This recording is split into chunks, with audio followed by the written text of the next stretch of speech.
The story begins in a world where equipment is everything, and picking the right gear is a matter of choosing your path in life.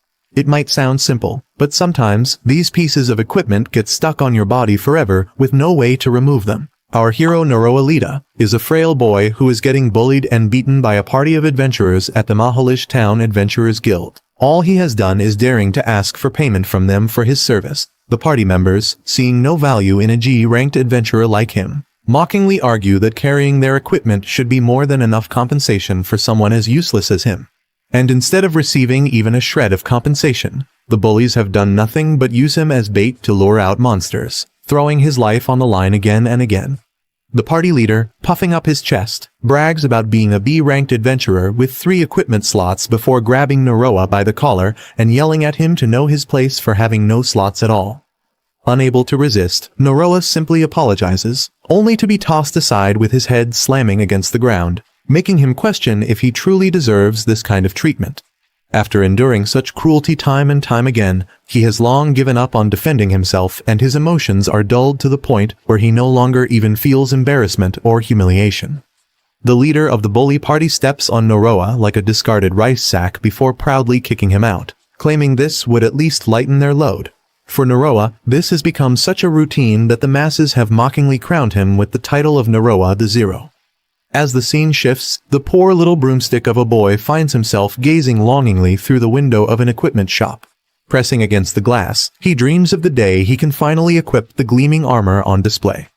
In this world, equipment is everything, and even items like scriptures, writing tools, and books are classified as such. However, merely owning them means nothing unless one can awaken the latent power hidden within. This power can only be drawn out when the equipment acknowledges its owner, sealing the bond through a successful soul contract. Apart from this, there is yet another complexity that the number of equipment contracts one can form is defined at birth and labeled as the equipment slots. Those with only 1 slot are considered mere trash, while possessing 2 makes for a decent combatant. Having 3 slots, like the bully from before, marks a person as a seasoned warrior. Also, there are individuals who are born with up to 7 slots, and are hailed as the heroes of mankind. Noroi, infamous among the masses as Noroi the Zero for his complete lack of equipment slots, finds himself glaring at yet another piece of gear. The moment his hand brushes against it, the item tumbles down, and he quickly apologizes to the shop owner, Yabuki. Rather than scolding him, Yabuki simply remarks that staring at it long enough won't magically convince him to hand over such an expensive piece. As Yabuki holds up a majestic sword, explaining that he has yet to appraise it, Noroi's obsession kicks in. Though his heart is already devoted to his beloved A-ranked armor, his so-called wifey, he can't help but dream of one day marrying a heavy blade as magnificent as this. Suddenly, Noroi hears a girl's voice and looks around, wondering if his destined bride equipment has finally appeared. His eyes land on a small, cute doll, making him question whether the voice actually came from it. Shaking off the thought, he turns to Yabuki and with slight hesitation, asks if he keeps any cursed equipment in his shop. Cursed equipment belongs to a notorious category of wicked artifacts that latch onto an adventurer with just a mere touch and consumes one of their precious equipment slots. Word has it that to this day no method has been found to remove these items once bound. The worst part is the toll one must pay in the form of a condition demanded in exchange for their power. Being asked again about these wicked pieces of equipment, Yabuki gets serious and explains that sometimes they do end up mixed with regular ones, but no adventurer is reckless enough to touch them without a second thought. Seeing Noroi clench his fists with a look of determination, the big guy warns him to stay away from them. Noroi then asks if he is saying this because these items are illegal, to which Yabuki responds that the real issue is far worse, and he has seen countless adventurers ruin their lives because of these cursed artifacts. Yabuki tries to scare the boy, warning that those who manage to survive with just a loss of sanity are considered lucky because the usual outcome of coming into contact with such items is death.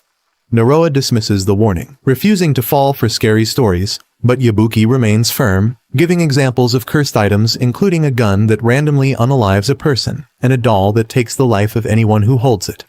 Despite his best efforts, Yabuki sighs, realizing there is no convincing the stubborn kid to stay away from these dangerous artifacts. Reluctantly, he spills the beans about the Tomb of No Return, mentioning that as far as he knows, a treasure chest lies deep within it, and is said to contain a cursed piece of equipment that no one has dared to explore.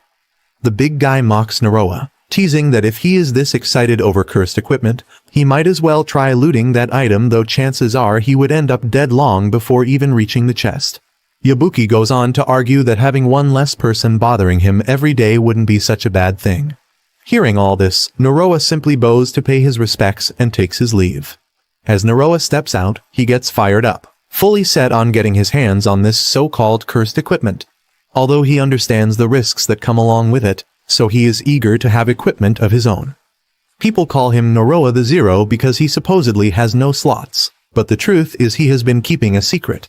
He may not be able to equip anything, but what he has been hiding all this time are his slots.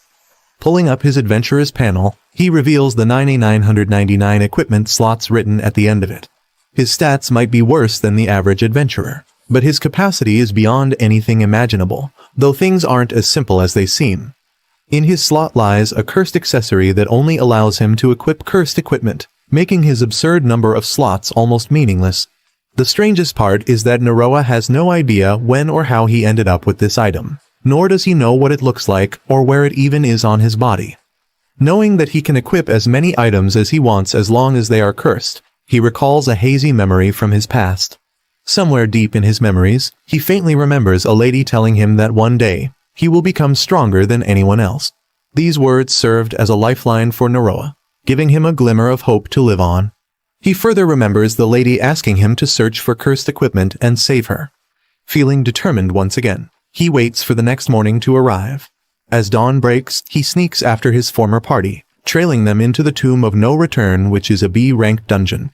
Knowing fully well that reaching the dungeon's depths alone is nearly impossible for a weakling like him, he decides his best bet is to leech off a strong party.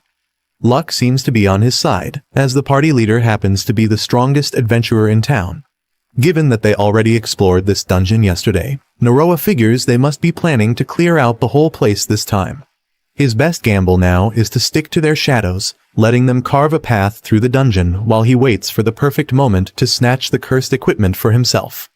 Out of nowhere, a crappy old E-ranked skeleton pops up and grabs Noroi's arm. Noroi, realizing he might lose track of the party, quickly pulls out a bronze tier sword that he can't even equip.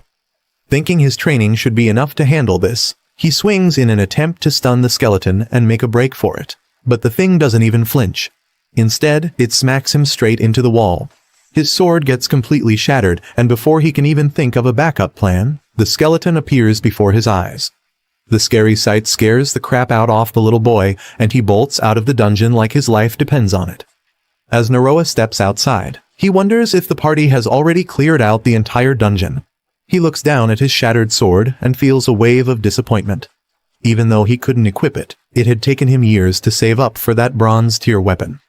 Coming to terms with the fact that he couldn't even defeat the weakest of monsters, he finally decides to give up on his dream. Reality hits him hard as he starts believing he will always be a zero. Just then, a loud explosion shakes the ground. He turns to see Yubuki's entire shop reduced to rubble alongside his beloved adamant armor. But spotting Yubuki unharmed, he feels relieved and quickly rushes in to pull him out of the wreckage. Yubuki tells him that this is the work of the party, who lost their minds after coming into contact with the cursed equipment from the Tomb of No Return. As Noroi spots the party leader standing in front of him, he wonders if this is what the so-called cursed equipment actually looks like. Yubuki urges him to run as far as possible, warning that hiding won't save him from an opponent wielding cursed equipment.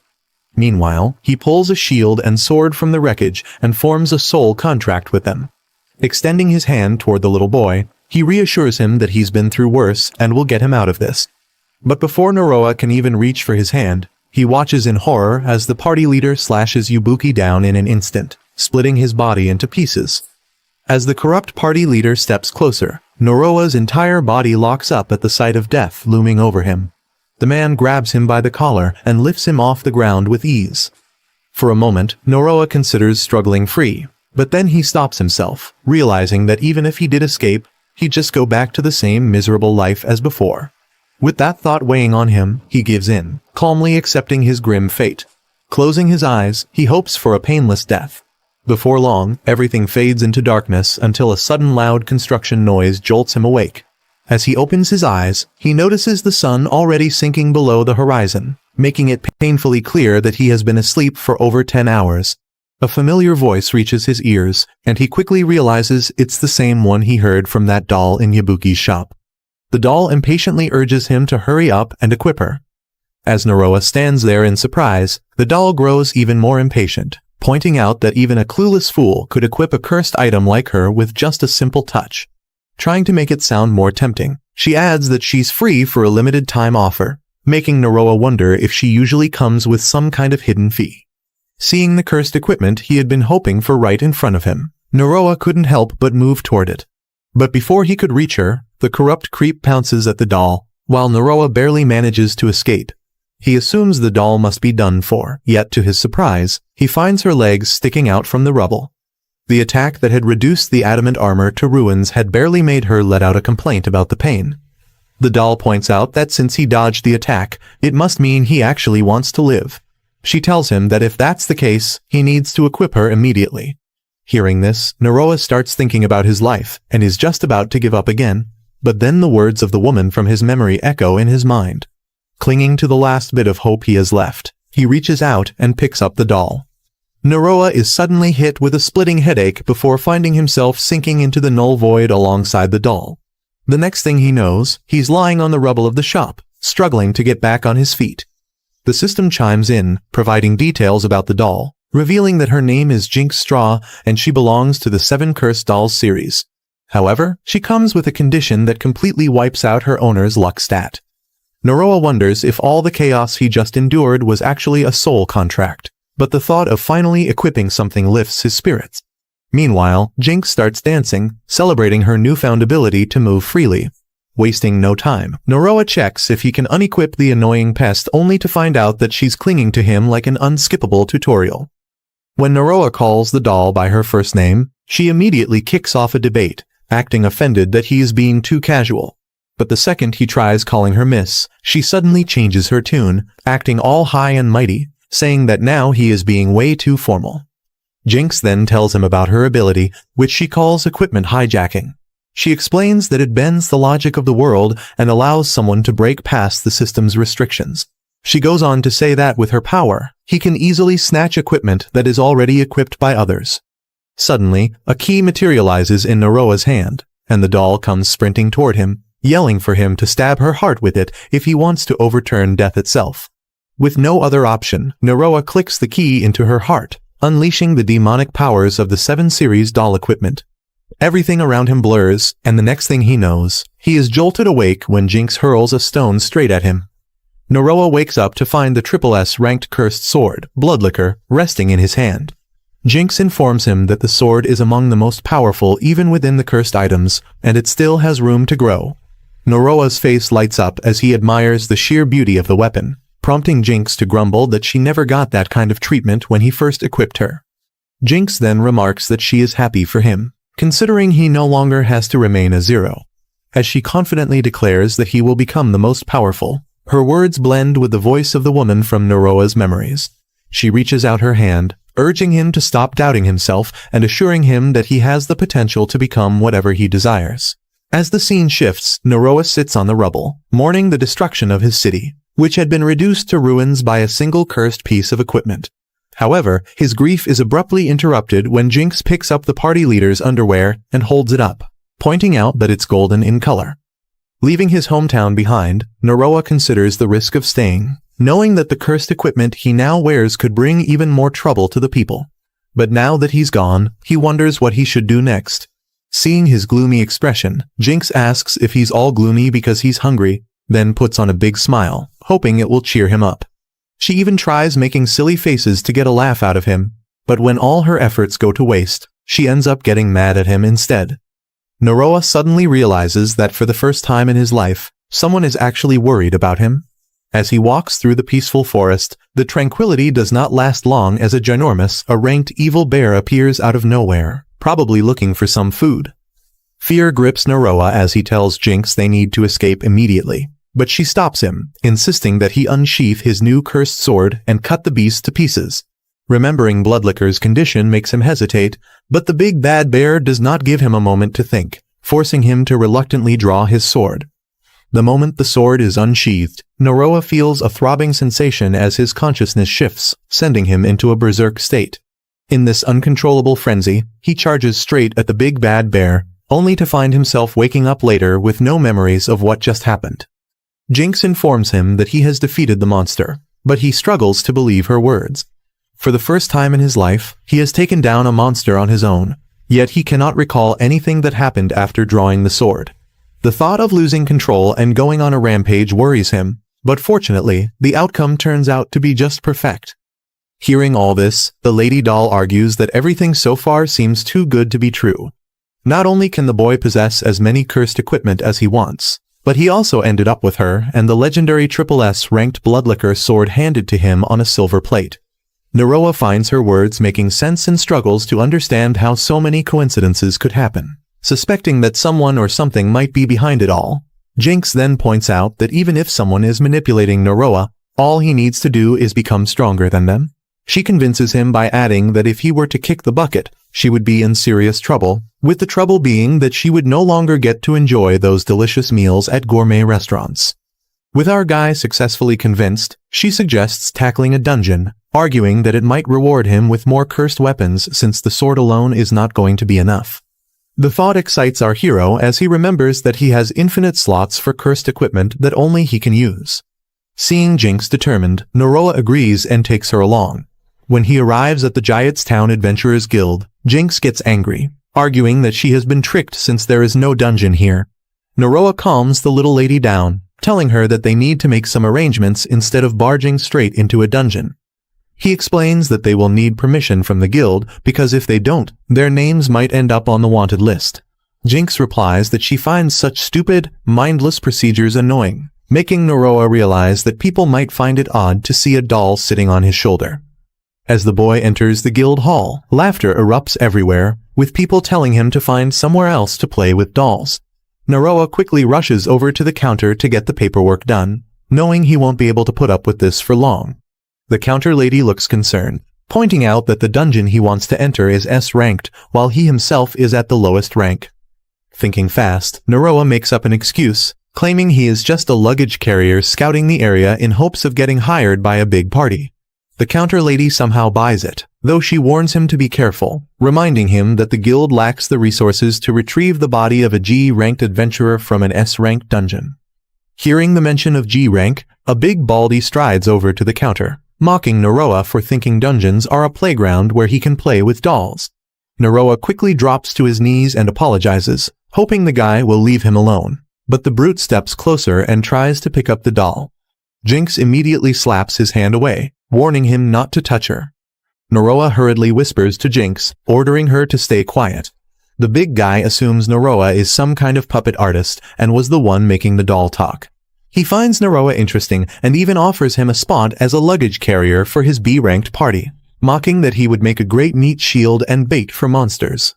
Jinx responds with her signature moves, first punching and then kicking the big guy, knocking him to the ground. Noroi sighs in frustration, reminding her that he told her not to speak, but the doll argues that he never said anything about not punching. Realizing that everyone must see him as some kind of dangerous weirdo, Noroi dashes off toward the S-ranked dungeon known as the Spider's Passage. As he makes his way through the dungeon, he asks his guide, the lady doll, if it is safe for him to wield Bloodlicker, wondering if the place might collapse. Jinx reassures him, explaining that dungeons themselves are S ranked equipment and that another S ranked item like the sword cannot damage them. This comes as news to Noroi, as he never expected dungeons to be equipment. Just like that, he unknowingly steps on a web. As the scene transitions, Noroi is seen being chased by spider monsters, while he and Jinx coincidentally share a deep dislike for bugs. Jinx gives him the go-ahead, and Noroi quickly turns around, unsheathing his Bloodlicker.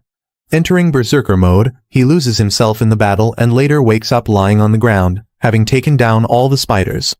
Getting back on his feet, he pushes forward, crediting all his success to Bloodlicker. He soon realizes he has leveled up to 30 and finds himself standing in front of the boss room once again, remarking that a single weapon was enough to get him this far.